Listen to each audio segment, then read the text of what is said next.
already have had a handful of severe thunderstorm warnings, and we will stay weather aware. It's not over. We still could see several additional warnings as the cold front makes it through. It looks like around 8 or 9 o'clock for many of us is when that cold front is going to be moving through. And as it does, we're talking about at least a little bit of a drop in humidity values, especially tomorrow night, and you'll really notice it on Thursday. Not today. Humidity is sky high, and we are talking about heat index values right now. 112 in Loudoun. Knoxville to Maryville feels like 106 right now. 108 is the way it feels in Morristown right now. This kind of orange shading, I-75, including Knoxville eastward, is a severe thunderstorm watch until 8 o'clock for this evening for Eastern time.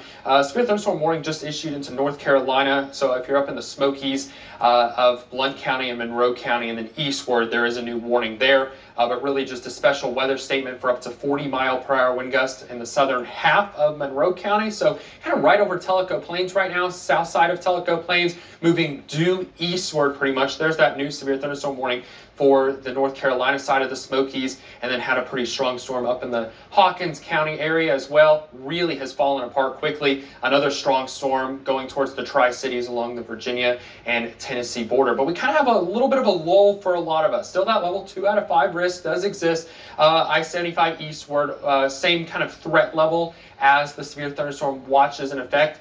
Not to say we couldn't see a strong, if not even severe storm across the plateau. The coverage and overall likelihood is just a little bit lower. So you can almost see where the cold front is. That's with all the yellow flashing boxes, the severe thunderstorm warnings.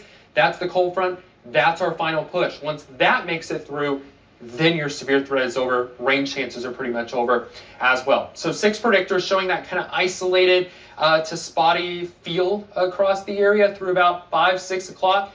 After 6 o'clock, that line kind of starts to move across Kentucky border and then into the Southern Valley by about 8 or 9 o'clock. I'd say after 9 o'clock, so sundown or so, severe threat should be over. 10, 11 o'clock, can't rule out a light shower, a couple rumbles, but once we get past 11 or midnight, completely dry in terms of rain chances. Overnight tonight and through the day tomorrow, at least the morning hours, does still look pretty muggy, not nearly as tropical as what we're feeling right now, not nearly as steamy, but even into noon, still muggy to sticky.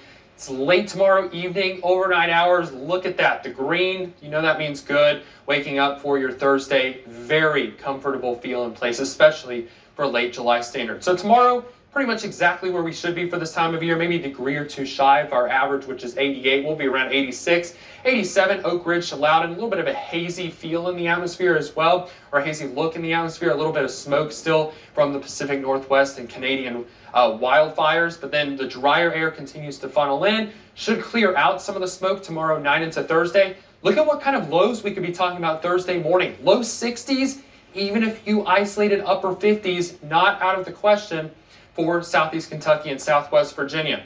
Then Thursday, we're talking about low to mid 80s, very light northerly breeze. Should feel very comfortable. We'll call it the pick of the week. High pressure and control. That means sinking air, dry air, Wednesday, Thursday, and Friday, which also means our rain chances are non-existent. But look at what happens as we head into Friday night and Saturday. We are talking about a surge of moisture.